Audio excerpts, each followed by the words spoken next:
5ویں صدی ہجری میں سلجوکیوں نے ایک بہت بڑی ترک سلطنت کی بنیاد رکھی۔ یہ سلطنت خراسان، ماورا نہر، ایران، عراق، شام اور ایشیائے کوچک کے علاقوں پر مشتمل تھی۔ اس سلطنت کا مرکز پہلے ایران کا شہر رے تھا اور بعد میں عراق کا شہر بغداد قرار پایا۔ اسی دوران خراسان، ماورائے نہر، شام اور ایشیائے کوچک میں کئی چھوٹی چھوٹی سلجوقی سلطنتیں معرض وجود میں آئیں۔ یہ تمام سلطنتیں ایران اور عراق میں سلجوقی سلطان کے تابع تھیں۔ سلجوکیوں نے بغداد کی عباسی خلافت اور اس کے مذہب اہل سنت والجماعت کی خوب مدد کی۔ یہ سلطنت ایک طرف ایران اور عراق میں شیعہ بوہیمی اور دوسری طرف مصر و شام میں عبیدی اثر و نفوذ کے درمیان میں گھری زوال کے قریب پہنچ چکی تھی۔ سلجوکیوں نے بوہیمی اقتدار کا خاتمہ کر دیا اور عبیدی خلافت کے سامنے ڈٹ کر کھڑے ہو گئے۔ سلجوکی سردار تغرل بیگ نے 447 ہجری میں بغداد کے اندر بوہیمی سلطنت کا ہمیشہ کے لیے خاتمہ کر دیا، تمام شورشوں پر قابو پا لیا، مساجد کے دروازوں سے صحابہ کرام کی گستاخی والی تحریریں مٹا دیں، رافضوں کے شیخ ابو عبد الجلاب کو قتل کر دیا گیا۔ جب سلجوکیوں نے بغداد سے دولت بوہیمیا کا خاتمہ کر دیا اور سلطان تغرل بیگ عباسی خلافت کے دارالحکومت میں داخل ہوا تو خلیفہ قائم بامر اللہ نے ان کا شاندار استقبال کیا، انہیں نہایت قیمتی خلعت عطا کی، اپنے پاس بٹھایا اور بڑے معزز القابات سے نوازا۔ ان القابات میں ایک لقب سلطان رکن الدین تغرل بیگ ہے۔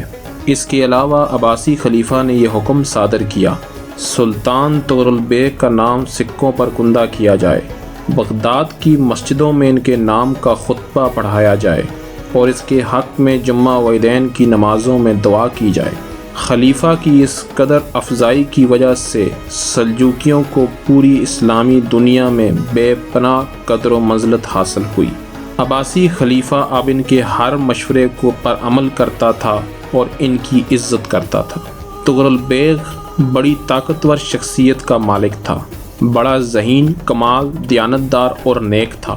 اپنی انہی صفات کی وجہ سے اس کی حمایت میں آئے روز اضافہ ہوتا چلا گیا اور اس نے ایک نہایت ہی طاقتور لشکر تیار کر لیا۔ تغرل بیگ نے کوشش کی کہ تمام سلجوقی ترک متحد رہیں اور اسلام کی اشاعت میں بھرپور حصہ لیں۔ خلیفہ قائم بامر اللہ نے سلجوقی سلطنت کے ساتھ اپنے تعلق کو مضبوط بنیادوں پر قائم کرنے کی خاطر تغرل بیگ کے بڑے بھائی جعفری بیگ کی بیٹی سے شادی کر لی۔ یہ شادی 448 ہجری میں ہوئی۔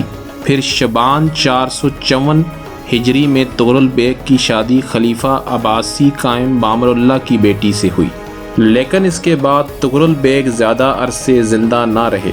8 رمضان المبارک 454 ہجری کو، یعنی صرف ایک ماہ بعد ان کا انتقال ہو گیا۔ اس وقت تغرل بیگ کی عمر 70 سال تھی۔ اپنی وفات سے پہلے تغرل بیگ خراسان، ایران اور عراق کے شمالی مشرقی علاقوں میں اپنے ہاتھ سے سلجوقی اقتدار اور غلبے کا کام مکمل کر چکے تھے۔ الپ ارسلان نے اپنے چچا تغرل بیگ کی وفات کے بعد اقتدار اپنے ہاتھ میں لے لیا۔ اگرچہ اقتدار کی خاطر ملک میں کچھ جھگڑے ہوئے، لیکن الپ ارسلان نے ان تنازعات پر بروقت قابو پا کر حالات کو اپنی گرفت میں لے لیا۔ الپ ارسلان اپنے مرحوم چچا تغرل بیگ کی طرح ایک نہایت تجربہ کار لیڈر تھے۔ اس نے ملکی سرحدوں کو وسیع کرنے کے لیے ایک نہایت ہی دانشمندانہ پالیسی اختیار کی۔ جو علاقے سلجوقی سلطنت کے زیر نگیں تھے، پہلے ان کے استحکام کو یقینی بنایا اور اس کے بعد بیرونی دنیا کی طرف پیش قدمی کی۔ سلطان الپ ارسلان ہمیشہ جہاد فی سبیل اللہ اور اپنے پڑوسی مسیح سلطنتوں میں اسلام کی اشاعت کے لیے بے قرار رہتا تھا۔ اس کی ہمیشہ سے یہ کوشش رہی کہ ارمن اور روم کے علاقے ہماری سلطنت میں شامل ہوں۔ سلجوقی سلطنت کا یہ عظیم قائد ایک مخلص جہادی شخصیت اور مسیح علاقوں میں اسلام کی اشاعت و ترویج کے لیے بے حد حریص انسان کی شکل میں نمودار ہوا، اور دولت بیزنطینیہ کے بہت سارے علاقوں پر اسلام کا علم لہرا دیا۔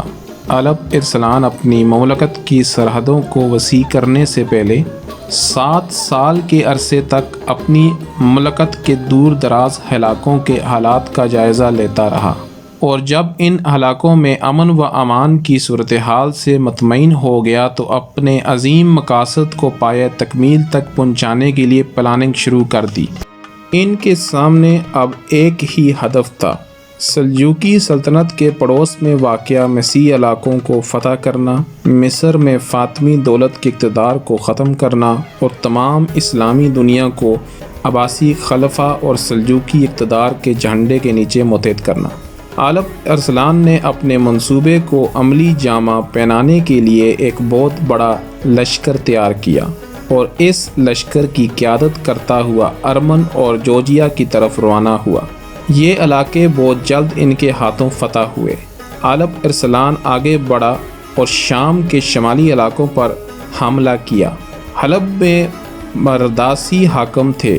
اس سلطنت کی بنیاد 414 ہجری میں صالح بن مرداس نے رکھی تھی۔ یہ ایک شیعہ سلطنت تھی۔ الپ ارسلان نے مرداسی سلطنت کا محاصرہ کر لیا اور اس سلطنت کے حاکم محمد بن صالح بن مرداس کو مجبور کیا کہ وہ مصر کے فاطمی خلیفہ کے بجائے عباسی خلیفہ کی حکومت کو تسلیم کرے اور لوگوں کو اس حکومت کے احکام کا پابند کرے۔ اس کے بعد الپ ارسلان نے ایک ترکی نسل قائد تنسیز بن اوق خوارزمی کو جنوبی شام پر حملہ کرنے کے لیے بھیجا۔ خوارزمی نے فاطمیوں سے رملہ اور بیت المقدس چھین لیے، لیکن اسکلان پر قبضہ نہ ہو سکا، جسے مصری حدود میں داخلہ کے لیے ایک بہت بڑے دروازے کی حیثیت حاصل تھی۔ اس طرح سلجوقی بیت المقدس کے اندر خلیفہ عباسی اور سلطان سلجوقی کے مرکز کے قریب ہو گئے۔ 426 ہجری میں مکہ مکرمہ کے گورنر محمد بن ہاشم کا قاصد سلطان الپ ارسلان کے دربار میں پہنچا۔ قاصد نے اطلاع دی کہ شریف مکہ خلیفہ القائم پاشا اور سلطان الپ ارسلان کے نام کا خطبہ دے رہا ہے اور آئندہ وہ عبیدی سلطنت کے بجائے عباسی خلافت کے احکام کی پابندی کرے گا۔ قاصد نے یہ بھی بتایا کہ مکہ شریف میں آئندہ خیّ علی خیر العمل کے الفاظ اور دوسرے شیعہ الفاظ اذان میں نہیں دہرائے جائیں گے۔ سلطان نے شریف مکہ کے قاصد کی بڑی عزت افزائی کی، 30,000 دینار گورنر مکہ کی خدمت میں ارسال کیے اور کہلا بھیجا کہ اگر گورنر مدینہ ایسا کرے گا تو اس کی خدمت میں 20,000 دینار پیش کیے جائیں گے۔ الپ ارسلان کی ان فتوحات نے رومی شہنشاہ ڈومانوس ڈیوجیس کو آتش زیر پا کر دیا اور اس نے پختہ ارادہ کر لیا کہ وہ ہر قیمت پر اپنی شہنشاہت کا دفاع کرے گا۔ سو اس مقصد کی خاطر اس نے اپنی پوری فوج سلجوقیوں کے خلاف جنگ میں جھونک دی۔ رومی اور سلجوقی فوجوں میں کئی خون ریز مارکے ہوئے۔ ملاز کرد کا مارکہ ان سب میں زیادہ اہم ہے، جو 463 ہجری میں برپا ہوا۔ اس مارکے میں روم کا بادشاہ ڈومانوس پہاڑ کی مانند لشکروں کو لے کر روانہ ہوا اور ان لشکروں میں روم، روس، برطانیہ اور کئی دوسرے ملکوں کے سپاہی شریک تھے۔ ڈومانوس کی جنگی تیاریاں بھی خوب تھیں۔ اس لشکر میں 35 بطریق بھی شامل تھے اور ہر بطریق کے ساتھ 2 لاکھ گھوڑ سوار تھے۔